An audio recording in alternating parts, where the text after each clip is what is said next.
फ़अऊज़ु बिल्लाहि मिन शुरूरि अनफुसिना व मिन सय्यिआति अमालिना मन यहदिल्लाहु फला मुज़िल्ल लहु व मन युज़लिल फला हादिय लहु व अशहदु अन ला इलाहा इल्लल्लाहु वहदहु ला शरीका लहु व अशहदु अन्न मुहम्मदन अब्दुहु व रसूलुहु। अम्मा बादु फ़इन्न खैरल हदीस किताबुल्लाहि व खैरल हदी हदी मुहम्मदिन सल्लल्लाहु अलैहि वसल्लम व शर्रल उमूर मुहदसातुहा व कुल्लु मुहदसतिन बिदअतुन व कुल्लु बिदअतिन ज़लाला व कुल्लु ज़लालतिन फिन्नार। आऊज़ु बिल्लाहि स्समीअ अलीम मिनश शैतानिर रजीम मिन हम्ज़िही व नफ़्ख़िही व नफ़सिही।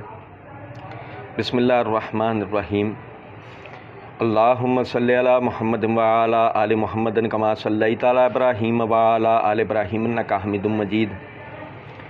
अल्लाहुम्मा बारिक अला मुहम्मदिन व अला आलि मुहम्मदिन कमा बारकता अला इब्राहीम व अला आलि इब्राहीम इन्नका हमीदुम मजीद। रब्बि इश्रह ली सदरी व यस्सिर ली अमरी वहलुल उक़दतम मिन लिसानी यफ़क़हू क़ौली। रब्बि ज़िदनी इल्मा।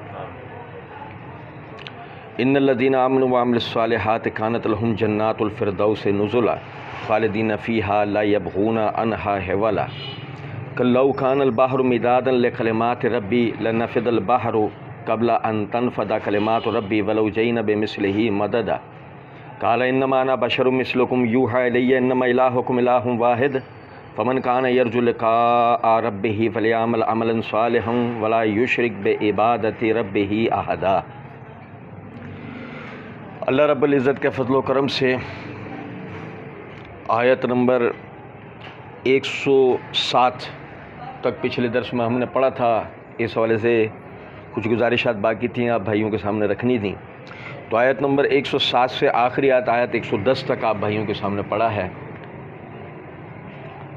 अल्लाह रब्बुल इज़्ज़त ने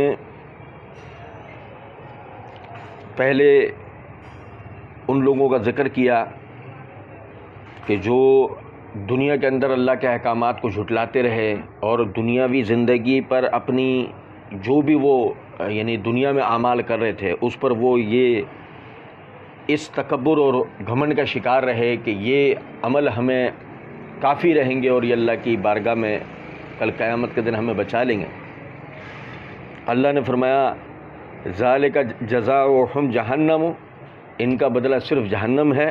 बिमा कफ़रू वत्तख़ज़ू आयाती व रसूली हुज़ुवा, वजह हमारे अहकामात को झुटलाना, हमारी आयतों और हमारे रसूलों का मजाक उड़ाना था।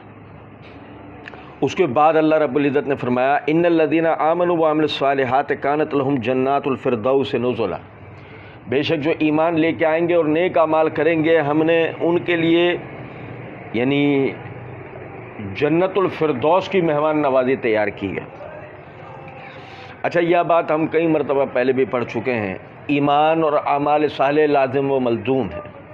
महज बंदे का दीन का इकरार कर लेना उसे जन्नत में लेके नहीं जाएगा, इल्ला ये कि अल्लाह रब्बुल इज़्ज़त ने उसको अमल की मुद्दत मियाद उम्र ही न दी हो। जैसे इसकी मिसाल ऐसे है कि आपके सामने वो मशहूर रवायत है सही बुखारी किताबुल जिहाद वाली। इसमें एक सहाबी ने एक रात पहले इस्लाम कबूल किया है, अगले दिन सुबह जिहाद का ऐलान हो गया, वो जिहाद के लिए गया है। उसने नबी अकरम सल्लल्लाहु अलैहि वसल्लम से जिहाद शुरू होने से पहले, जंग शुरू होने से पहले सवाल किया कि अल्लाह के रसूल, अगर मैं मैदान जिहाद के अंदर जाके लड़ूं और मतलब मारा जाऊं तो मेरे लिए क्या बदला है? नबी अकरम सल्लल्लाहु अलैहि वसल्लम ने फरमाया तेरे लिए जन्नत है। वो आगे बढ़कर बेजिगरी से लड़ा और ज़ख्मों से चूर चूर होकर शहीद हो गया। नबी सल्लल्लाहु अलैहि वसल्लम ने फरमाया इसने अपने ऊपर वाजिब कर लिया, यानी कि इसने जन्नत हासिल कर ली। अब यहाँ अगर देखा जाए तो उसने बज़ाहिर एक रात पहले इस्लाम कबूल करके अगले दिन सिर्फ क्या किया, उसने वो जिहाद के मैदान में गया है, अल्लाह के रास्ते में उसने क़िताल किया, बस। इसके अलावा उसने कोई अमल नहीं किया, लेकिन इसके बावजूद वो जन्नत में चला गया। तो अगर अल्लाह ताला ने किसी को मोहलत और मुद्दत दी है, वो मोहलत और मुद्दत आमाल सालिया के साथ है। जब तक ज़िंदा रहेगा, नेक अमाल करता रहेगा तो उसका ईमान और इस्लाम साबित रहेगा। वरना वो कलमे का इकरार किया हुआ एक कलमा वो मुसलमान तो है, मगर इसी बुनियाद के ऊपर उसका जन्नत में जाना सिर्फ अल्लाह के ऊपर मुनहसर है। अल्लाह चाहे तो भेजे, अल्लाह चाहे तो ना भेजे। ये नहीं कहा जा सकता कि वो जन्नत में जाएगा। अल्लाह चाहे तो भेज दे, अल्लाह तो उस पर कादिर है। इन्नल्लज़ीना आमनू व अमिलुस्सालिहात कानत लहुम जन्नातुल फिरदौस नुज़ुला। नबी अकरम सल्लल्लाहु अलैहि वसल्लम ने फरमाया, जब तुम में से कोई शख्स भी जन्नत का सवाल करे तो उसे चाहिए वो जन्नतुल फिरदौस का सवाल करे, क्योंकि ये जन्नत के सबसे आला मकामों में से एक है। अच्छा, मैं यहाँ एक ऐसी आपको बात बताता हूँ। ये जन्नत है ना, जन्नत और जहन्नम के बज़ाहिर एक जैसे बने हुए हैं। बज़ाहिर जन्नत बनी हुई है ऐसे, जन्नत है यूं,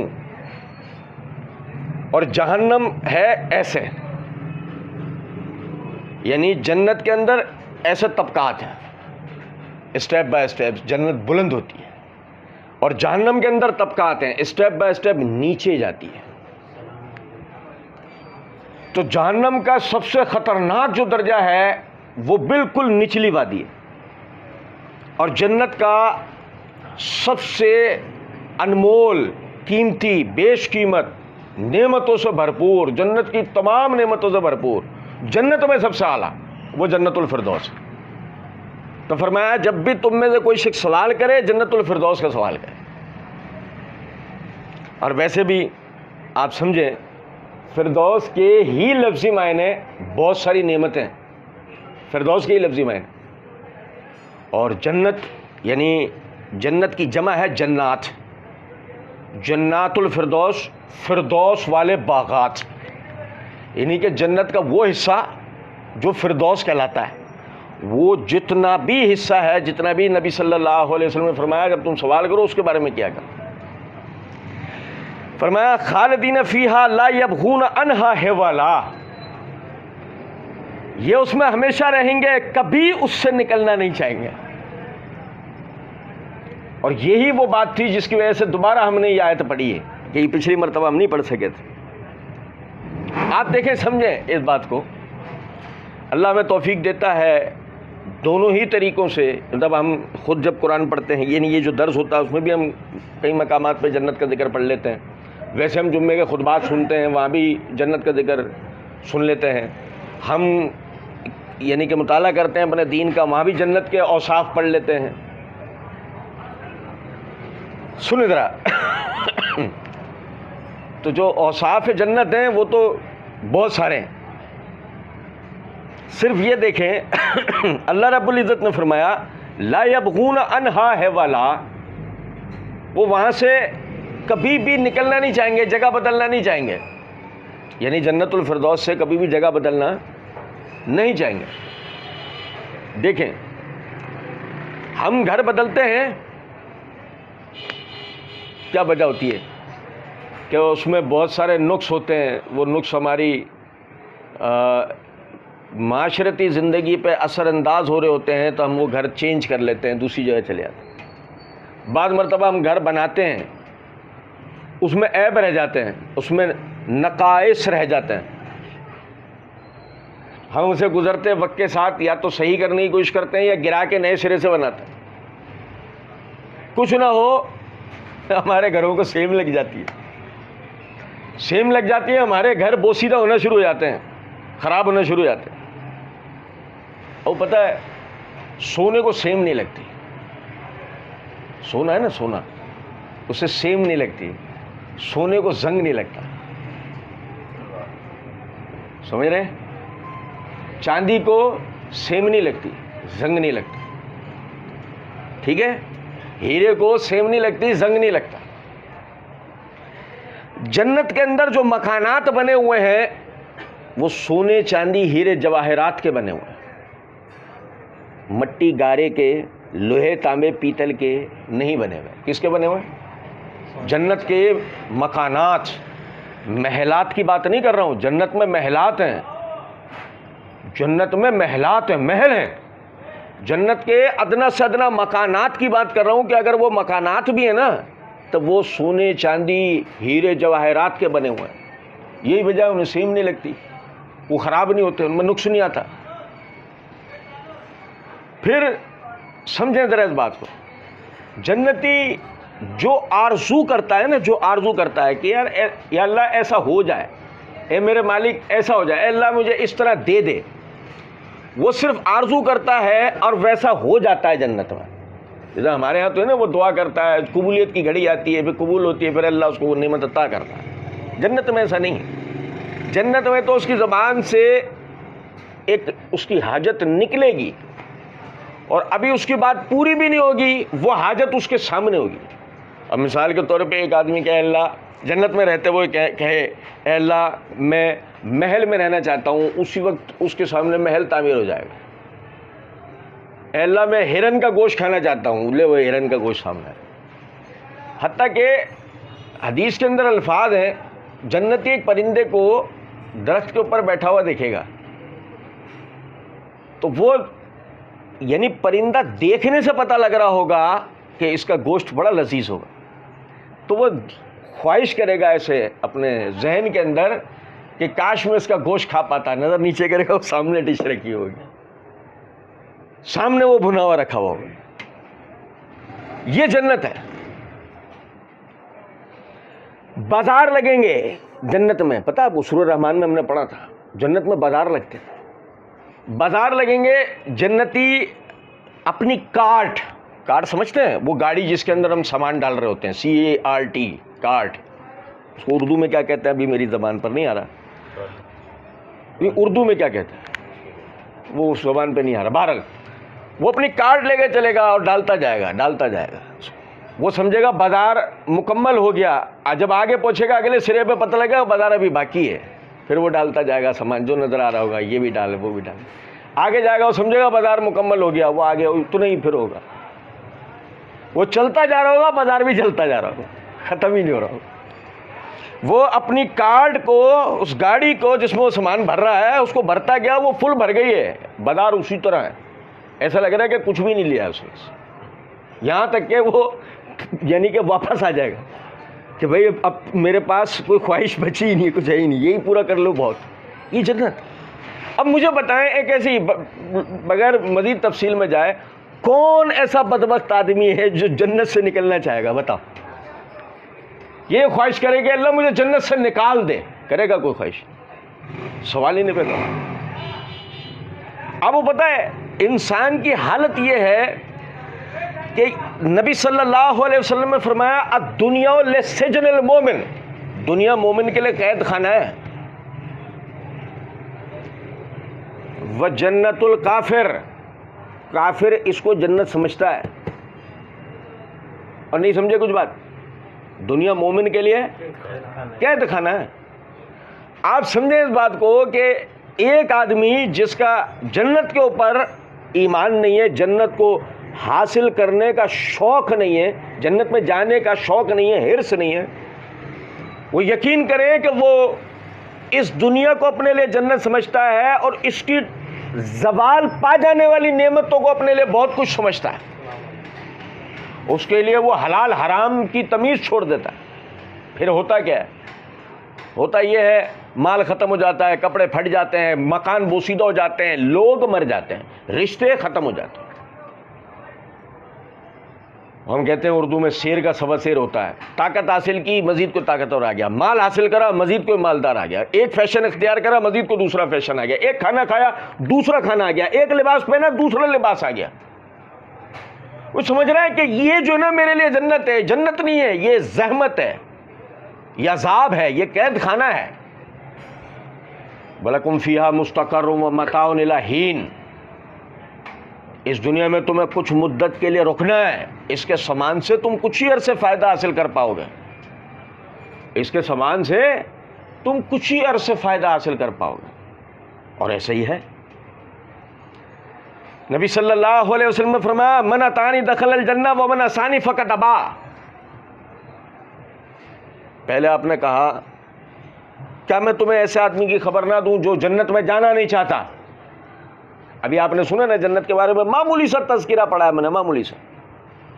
दिल में क्या आता है, ज़बान पे क्या आता है कि जी मैंने पूछा आपसे सवाल कि क्या कोई आदमी इस नेमतों भरी जगह से बाहर निकलना चाहेगा? नहीं। क्या कोई ऐसा आदमी है जो बाहर निकलना चाहेगा? आपका जवाब है नहीं। सोचें इस बात को, क्या कोई ऐसा आदमी है जो जाना नहीं चाहेगा? ये कहे मैं जन्नत में जाना ही नहीं चाहता? बताइए। फरमाया, नबी सल्लल्लाहु अलैहि वसल्लम ने फरमाया कि जिसने मेरी फरमाबरदारी करी वह जन्नत में दाखिल हो गया, जिसने मेरी नाफरमानी की वह जन्नत में दाखिल होना नहीं चाहता। और समझे बात क्या है? नहीं, ऐसा आदमी जो जन्नत में दाखिल नहीं हो, ज़बानी कितना ही बोलता रहे, ज़बानी कितना ही कहे मैं जन्नत में जाना चाहता हूं। अबे भाई, अगर तू जन्नत में जाना चाहता होता तो किसी भी मामले में नबी सल्लल्लाहु अलैहि वसल्लम की नाफरमानी नहीं करता। अगर तू वाकई जन्नत में जाना चाहता था,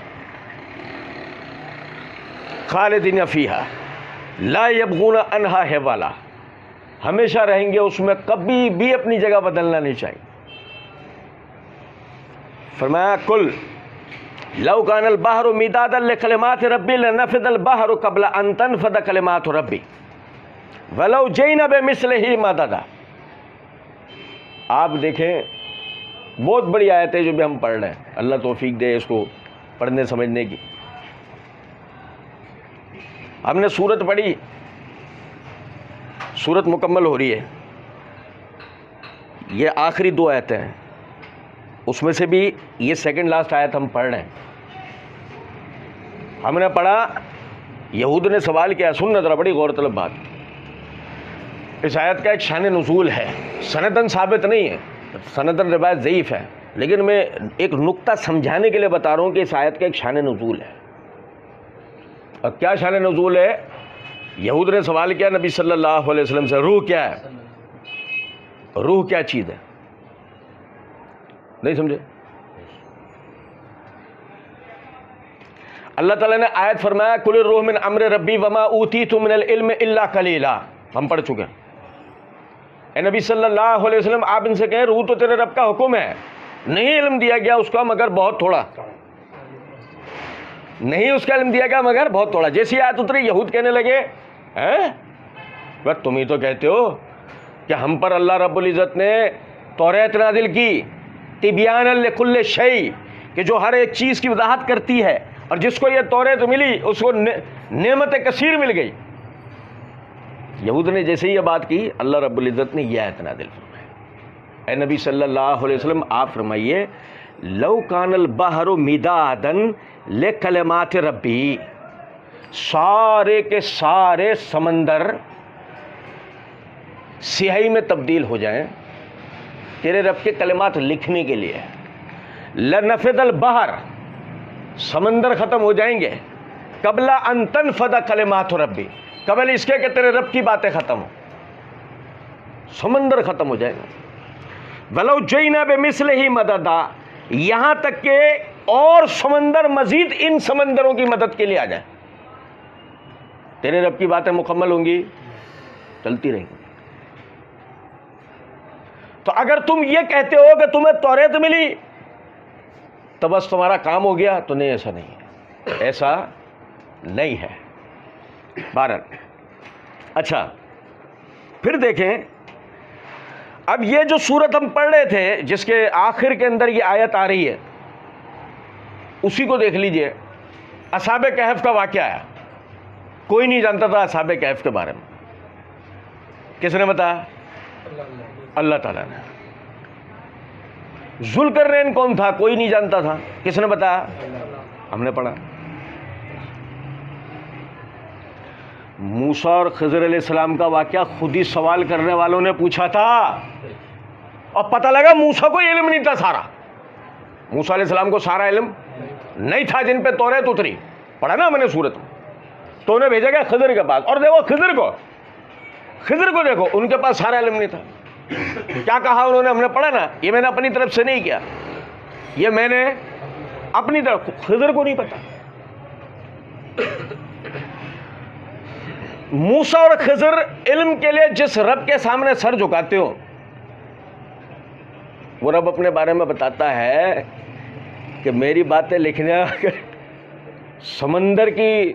समंदर स्याही में तब्दील होकर भी मेरी बातें लिखना शुरू करें, खुश्क हो जाएंगे, मेरी बातें मुकम्मल होंगी।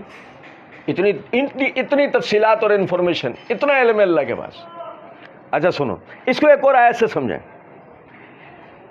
सूरह लुकमान की आयत नंबर 27, अल्लाह रब्बुल इज़्ज़त ने फरमाया, वलो अन्ना मा फिल अर्ज़ मिन शजरतिन अक़लामुन, ज़मीन के अंदर जितने भी दरख्त हैं सब कलमों में तब्दील हो जाएं।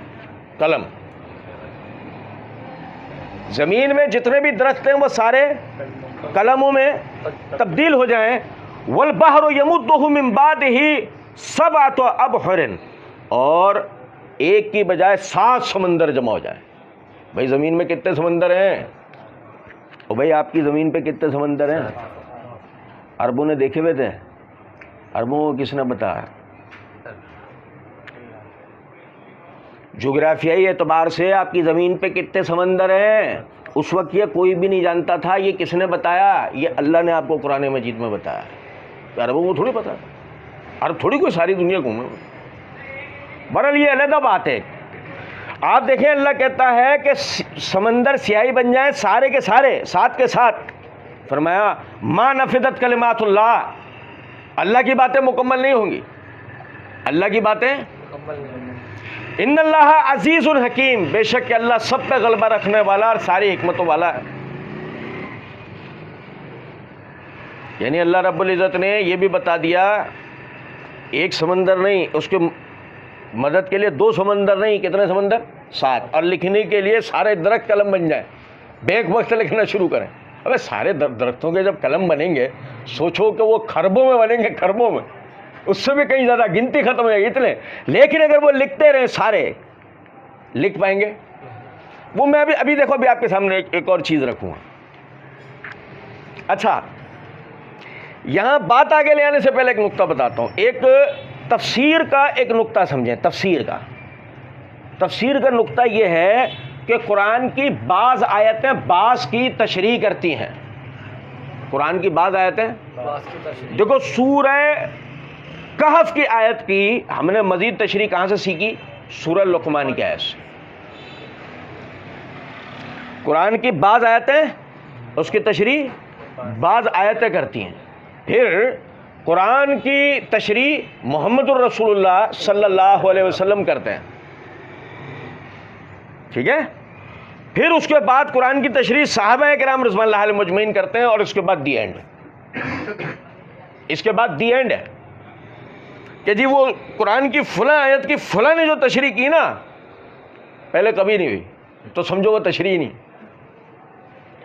अगर कोई कहे कि कुरान की फलां आयत की तशरीह, ये फलां आयत की तफसीर फलां ने ऐसी की है, पहले कभी नहीं हुई, तो समझ लो कि वो तशरीह या तफसीर नहीं है। 2 में से एक बात हो सकती है, तो नहीं है, और या फिर जो बंदा ये बात कह रहा है इसको खुद नहीं पता पीछे लोगों ने क्या क्या कारनामे और कमाल कर दिए कुरान को लेकर। कुरान मजीद की तफसीर, हदीस की शुरुआत के लिए हमारे बुजुर्गों ने सारे काम कर दिए, हम सिर्फ पढ़ के सुनाते हैं। नहीं समझे आप बात? हम आज सिर्फ पढ़ रहे हैं, सीख रहे हैं, अमल कर रहे हैं, अपनी जन्नत अपनी आखिरत की तैयारी कर रहे हैं, अपनी दुनिया बेहतर बना रहे हैं। हम मजीद कोई कारनामा हम नहीं कर रहे, सारे कारनामे इस दीन में पहले हो चुके हैं। हाँ, इतना ज़रूर है कि आज के दौर में यह किसी कारनामे से ऊपर नहीं है कि एक आदमी सोशल मीडिया, टीवी, होटल, डब्बू पट्टी, कैरम छोड़ के अपने दीन को सीखे समझे, तो ये किसी कारनामे से, किसी करामत से, समझ रहे बात? ये किसी करामत से कम नहीं है, मैं सही बता रहा हूँ। इतना इस वक्त फितने का दौर है। 12। अच्छा, अब जो है ना, मैं आपको एक चीज़ पहले पढ़ के पहले है ना एक वीडियो आपको सुनवाऊंगा मैं, वो वीडियो सुने ज़रा। ये अमीनुल कादरी हैं, निगरान हैं दावत इस्लामी मालीगांव महाराष्ट्र भारत के। दोबारा एक दफ़ा इनका पता सुन लीजिए। अमीनुल कादरी, निगरान दावत इस्लामी मालीगांव महाराष्ट्र भारत। ये ज़रा सुन।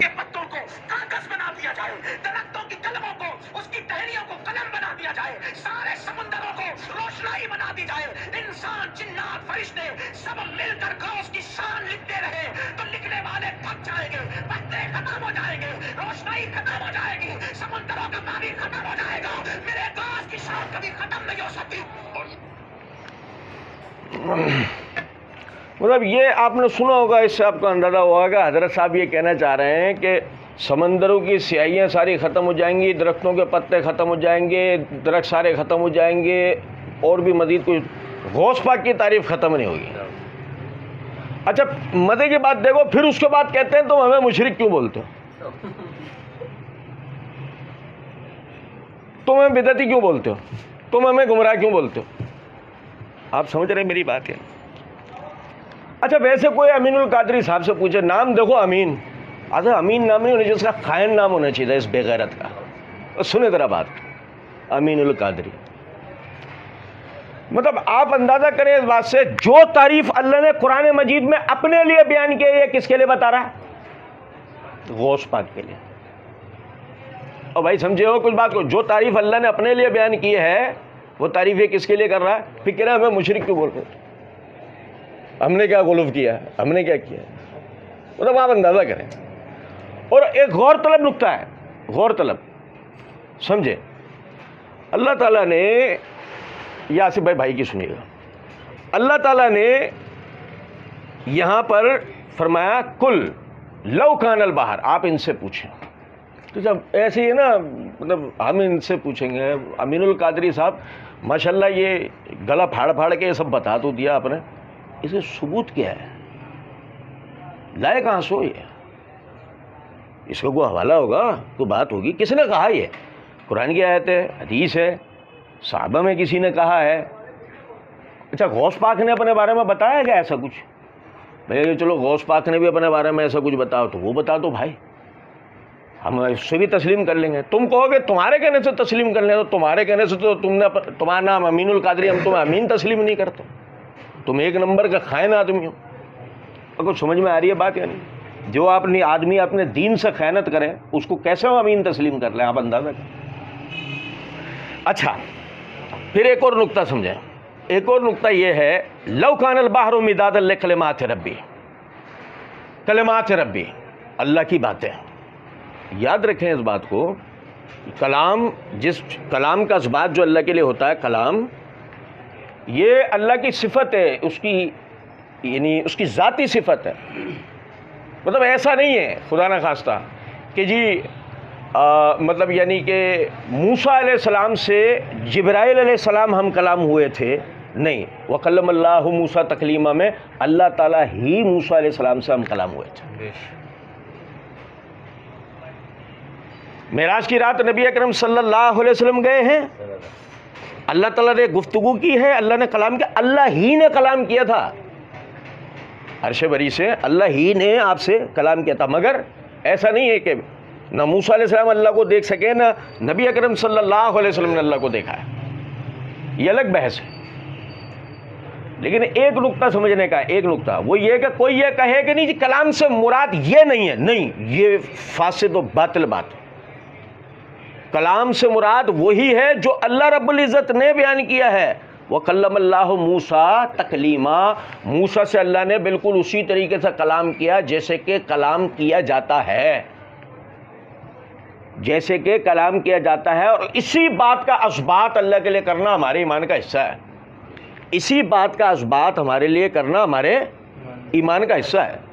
इसमें कोई तावील की गुंजाइश नहीं है कि नहीं अल्लाह के कलाम के मुराद ये नहीं, ये होता है, वो नहीं, वो होता है। कुरान मजीद क्या है, बहुत से लोग सवाल करते हैं कि जी कुरान की कसम खाना जायज़ है, भाई बिल्कुल जायज़ है। किसकी को क्या है, ये अल्लाह का गैर थोड़ी है, अल्लाह की सिफत है, अल्लाह का कलाम है। लेकिन समझे इस बात को कि हदीस के अंदर जो अल्फाज हैं, सुन्नत अबी दाऊद के अंदर अल्फाज ये हैं कि नबी अकरम सल्लल्लाहु अलैहि वसल्लम ने फरमाया, तुम में से कोई शख्स भी अपने बाप दादाओं की कसम ना खाए, जब कसम उठाने की नौबत आए सिर्फ अल्लाह के नाम की कसम खाए। वह लफ्ज़ क्या है, बिस्मिल्लाह, अल्लाह के नाम की कसम खाए, वरना खामोश रहे। तो इस हदीस की वजह से उसूल यही है कि अल्लाह के नाम से कसम उठाई जा सकती है, अल्लाह की सिफात में से किसी सिफत से कसम नहीं उठाई जा सकती, बस इतनी बात।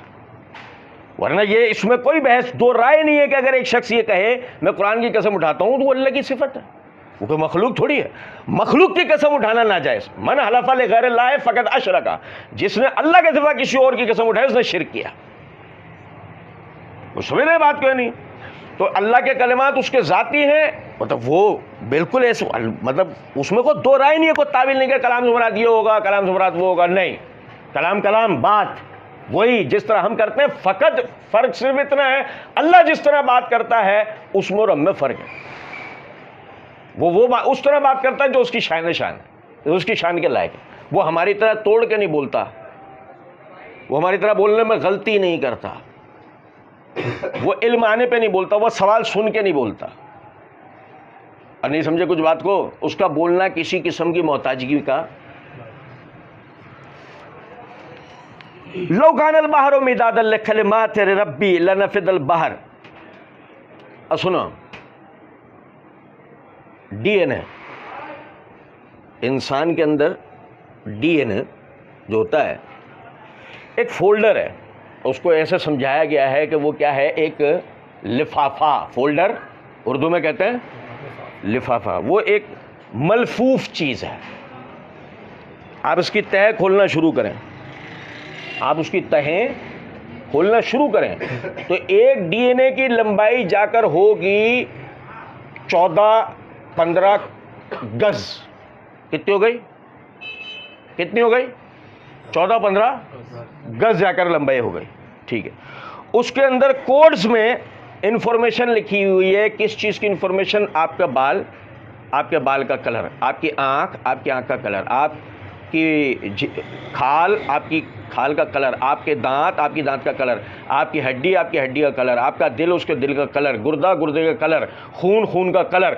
हर चीज़ की तफसील जो है वो उस डीएनए की उस 14 गज के अंदर जो है वो सारी कोड्स के अंदर तफसील लिखी हुई है। अब कुछ समझ रहे हैं बात को या नहीं समझ रहे हैं? और हर इंसान का डीएनए दूसरे इंसान से अलग होता है।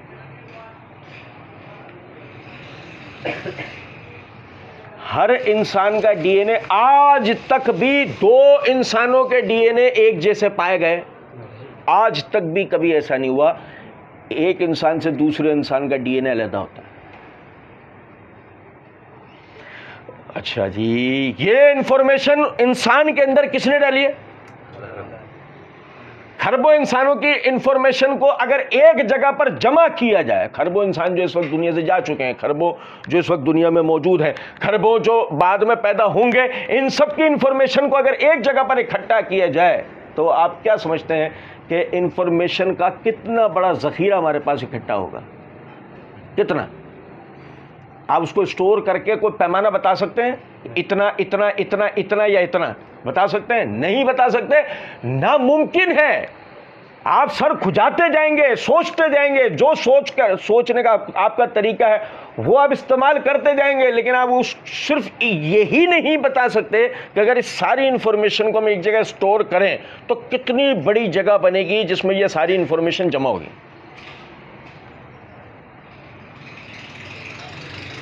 और मज़े की बात यह है कि इस इंफॉर्मेशन को सारे के सारे इंसानों में अल्लाह रब्बुल इज़्ज़त ने सिर्फ कुन कहकर इकट्ठा कर दिया है। जब अल्लाह ने कहा फ़इन्नमा अरादा अन यक़ूल लहु कुन फ़यकुन, जब हम किसी काम का इरादा करते हैं सिर्फ इतना कहते हैं हो जा, बस वही होता है।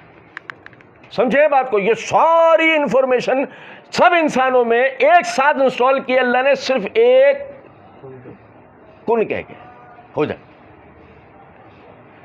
अब सोचें जरा इस बात को कि सिर्फ अल्लाह के कुन फरमा देने से इतनी बड़ी इंफॉर्मेशन यानी कि इंस्टॉल होना शुरू हुई है मखलूकात के अंदर। एक कलमा कुन कहने से अल्लाह के सारे कलमात के तरह क्या होंगे, क्या इंफॉर्मेशन रखते होंगे। वो पता है नबी सल्लल्लाहु अलैहि वसल्लम नजर बद पर दुआ सिखाते थे, आऊज़ु बिकलिमातिल्लाहि ताम्मात, ताम्मात, अल्लाह मैं आपके सारे के सारे कलेमात की पनाह हासिल करता हूं, मिन शर्रि मा खलक, हर उस चीज यानी कि जिसकी तख्लीक में शर का पहलू है उससे।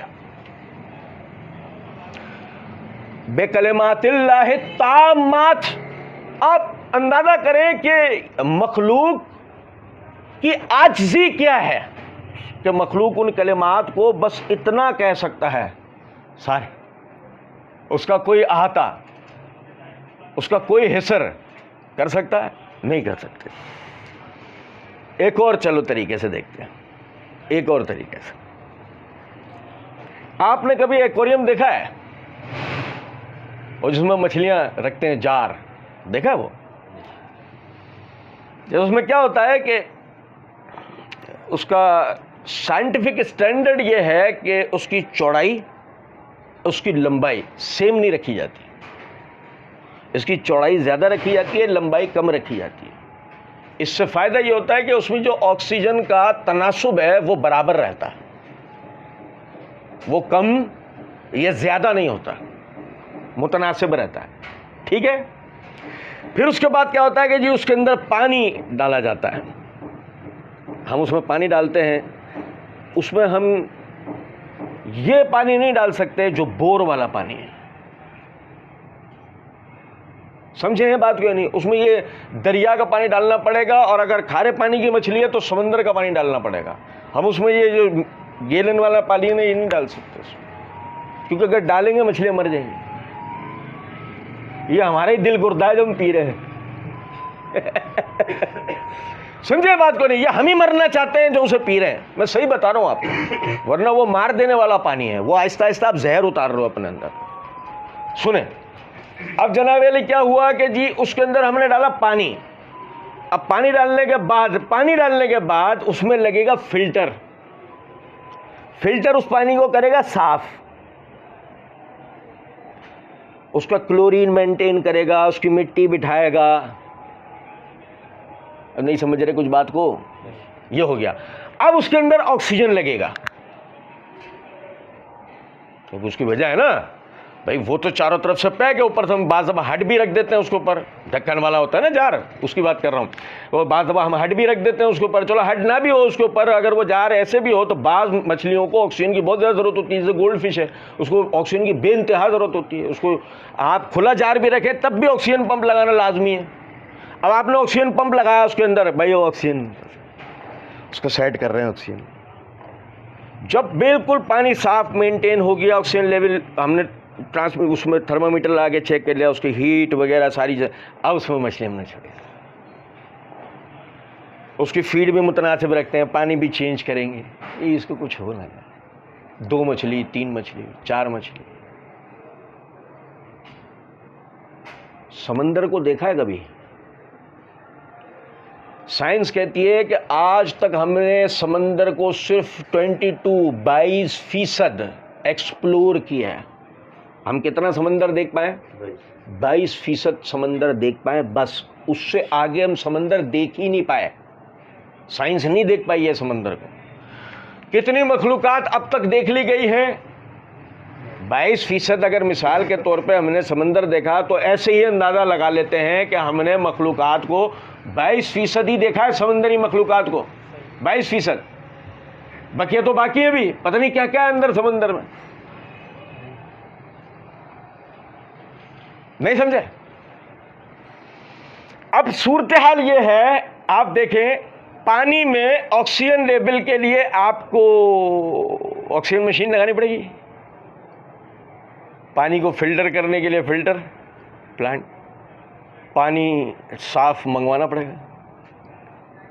अबे भाई, दरिया या समंदर की मैकेनिज्म के लिए आप हम कुछ करते हैं? या गौस पाक, मैं मछली बहुत शौक से खाता हूं, या गौस पाक दरियाओं की मछलियों को मेरे लिए बेहतर कर दे, कुर्बानी के जानवरों को मेरे लिए बेहतर कर दे, मेरे चौपायों को मैं खाता हूं उन्हें मेरे लिए बेहतर, या गौस पाक। अब भाई अल्लाह की कसम, वो है ना मौलवी साहब बेचारा कह रहा होता है, अल्लाह हमें मांगने नहीं आता तो बिन मांगे दे दे। अबे जो तुझे मांगना आता है वो भी तो गलत मांगता है, फलाने के वसीले दे दे। ये तुझे मांगने सिखाया? फलाने के वसीले दे दे, ये सिखाया तेरे को कि तू फलाने के वसीले मांग? ओ दुनिया सजिब लकुम, मुझसे दुआ करो तुम्हारे लिए कबूल करूंगा, ये सिखाया तुझे? ये थोड़ी सिखाया फला के वसीले दे, फला के वसीले दे। हम गुनाहगार हैं, चर्च बेचता है तू, गुनाहगार है चो। सुने, बड़ी गौरतलब बात भाई, क्या हुआ समंदर में ब्लू व्हेल घूम रही है। कितनी? एक नहीं, अटलांटिक के अंदर पूरे पूरे ग्रुप नजर आते हैं। अटलांटिक में ये जो अटलांटिक समंदर है, इसमें वो 100, 150, 200 के ग्रुप चल रहे होते हैं ब्लू व्हेल के। कितनी बड़ी है? 100 फीट लंबी, 100 टन वजनी होती है। 100 फीट लंबी जवान ब्लू व्हेल, 100 फीट लंबी, 100 टन वजनी होती है। गूगल पे सर्च करके देखो। गूगल पे एक तस्वीर तो ऐसी है उसकी कि वो ऐसे पानी के अंदर है, ऊपर पानी का जहाज इतना सा है, उसके ऊपर वो नीचे से जा रही है, पानी का जहाज ऊपर इतना सा है उसके। ये जो मछलियां पकड़ने वाला जहाज होता है ना, उसकी बात कर रहा हूं। इतनी बड़ी होती है एक ब्लू व्हेल जवान, और वो हम अटलांटिक में वो 100 एक साथ जा रही है। अच्छा, खुराक एक वक्त जाहिर है कि वो 100 टन वजनी है, तो एक वक्त में उसको कितनी खुराक चाहिए होगी? या गौस पाक ब्लू व्हेल की खुराक का बंदोबस्त कर दे, होगा? दिमाग में भी आता है कभी? और ब्लू व्हेल किसके आगे सर झुकाती है? नहीं समझे कुछ बात को? आप इंफॉर्मेशन को कलेक्ट करना शुरू करें। एक ब्लू व्हेल को एक वक्त में 7 टन खाना चाहिए होता है। 7 टन। कितना? औसतन 7 टन खाना एक वक्त में एक ब्लू व्हेल खाती है, और दिन में 3 टाइम खाना उसको लाजमी चाहिए होता है, जितनी बड़ी है वो। इसका मतलब 21 टन खाना रोज का खाती है एक ब्लू व्हेल, और अगर 100 हो तो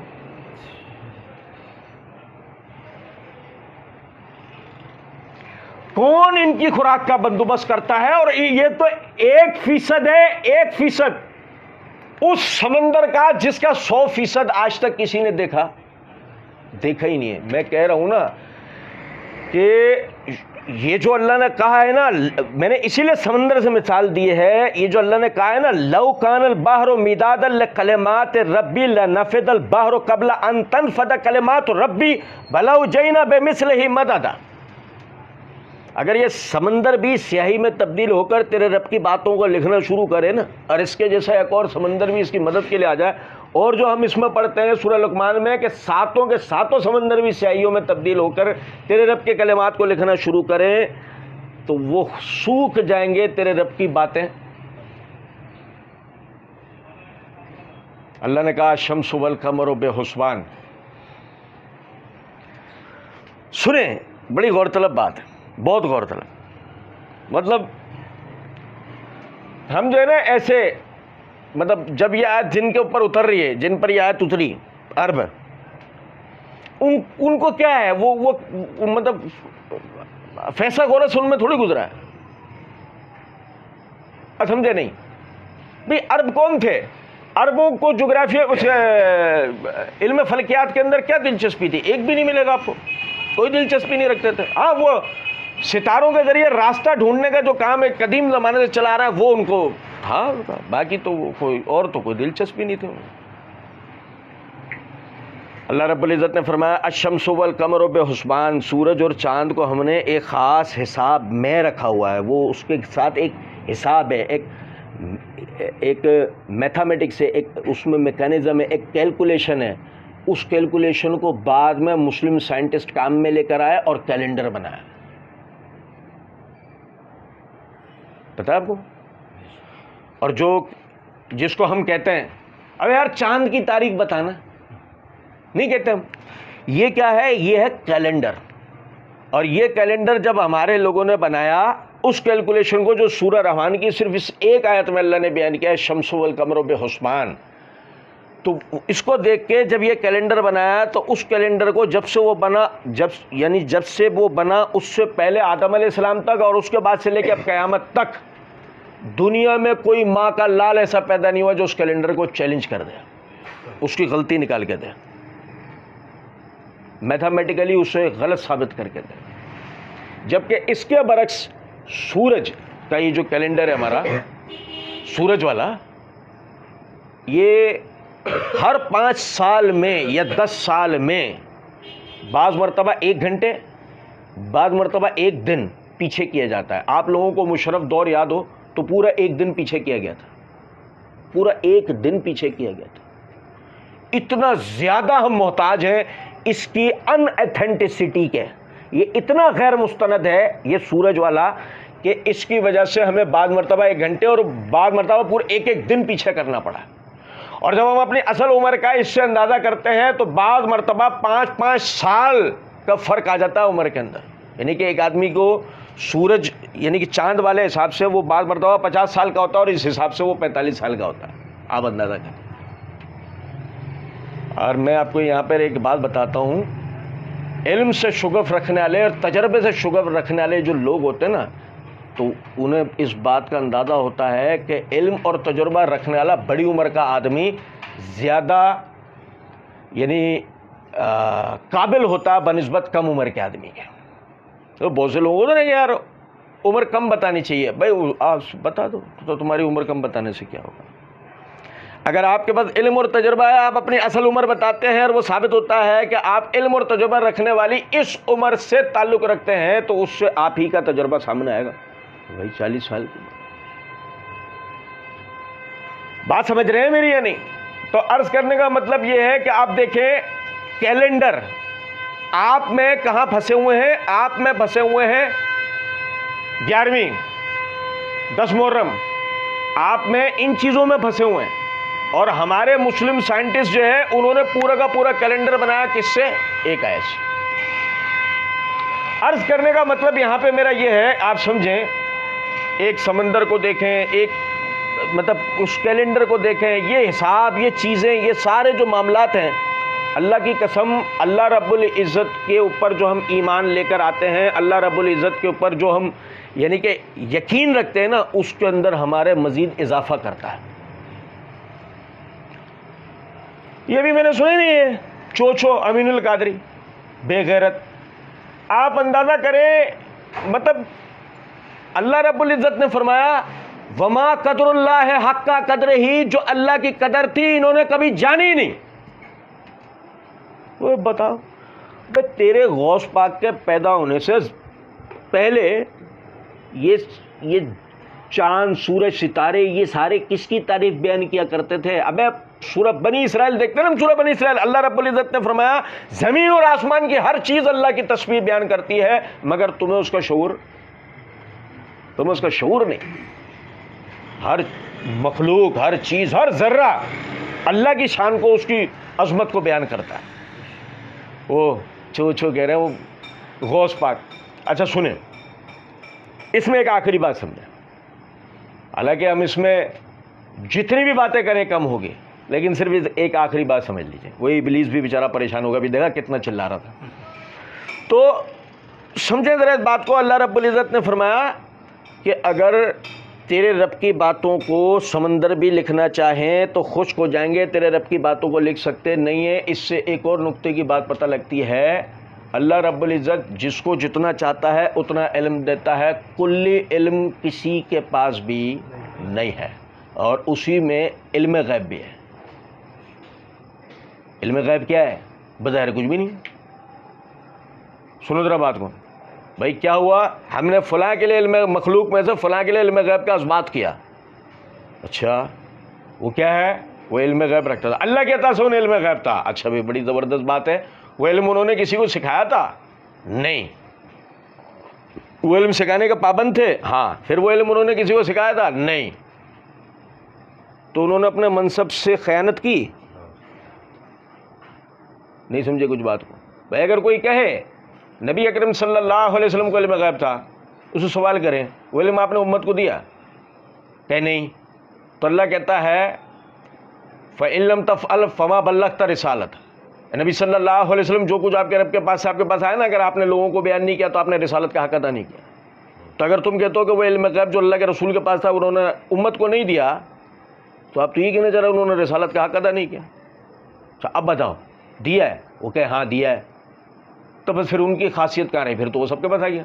मैं भी इल्म गैब रखता हूँ, तू भी रखता है, वो भी रखता है, वो भी रखता है, सब रखता है। फिर अब टेंशन क्या बची? जो चीज़ उन्हें मिली ना, फरमाया सुनो, कुल्ला कुल्लकुम इंदी खज़ाइनुल्लाह वला आलमुल गैब वला कुल्लकुम इन्नी मलकिन नत्तबि इल्ला मा यूहा इलैया।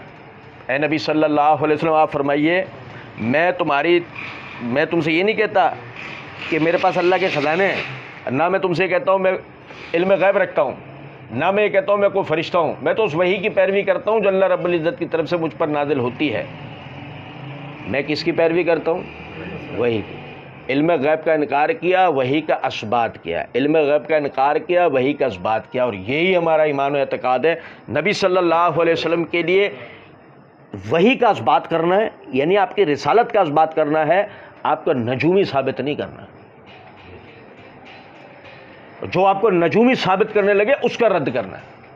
नबी सल्लल्लाहु अलैहि वसल्लम ने फरमाया, जो शख्स किसी नजूमी के पास गया और उसकी बातों की तस्दीक की, उस शख्स ने मुझ मोहम्मद सल्लल्लाहु अलैहि वसल्लम पर आने वाली वही से कुफ्र किया। तो हमें नजूमी की तस्दीक नहीं करनी, हमें रिसालत की तस्दीक करनी है। और इसी एतबार से नबी सल्लल्लाहु अलैहि वसल्लम के रिसालत का असबात करना है। खुदा न खास्ता आपको काहिन या नजूमी साबित करना नहीं है। अल्लाह रब्बुल इज़्ज़त समझने और अमल करने की तौफीक दे। वमा अलैना इल्लल बलाग।